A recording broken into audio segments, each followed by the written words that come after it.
Hey there, fellow content creators. Today, we're diving into the world of YouTube ads and Google ads and learning how to create high-converting video campaigns. When creating ads for YouTube, the first thing we need to nail is our targeting. To do this, we'll use a technique called search interest overlay. This approach involves layering search terms on top of your campaign. To get started, head over to your Google Ads account and create a new campaign. Choose an existing one if you have one already running. Next, select the video option and click on New Campaign. Remember, our goal is to reach a specific audience, so make sure you choose the right settings.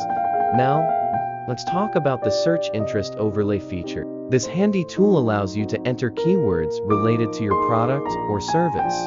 Once you've entered your keywords, Google will suggest additional options based on searches related to your chosen term. For example, if you're promoting skincare products, someone might be looking for Lucido Primero reviews, and Google will suggest other related searches like dermatologic cream or dermatologic cream review.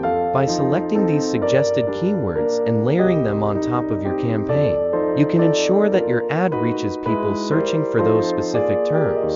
This strategy helps you reach an audience that is more likely to be interested in your product or service. And that's how you create high-converting video campaigns on YouTube using search interest overlay. Thanks for tuning in, and I hope this tips helps you boost your content creation game. Don't forget to like this video and subscribe for more content like this. Until next time, happy creating.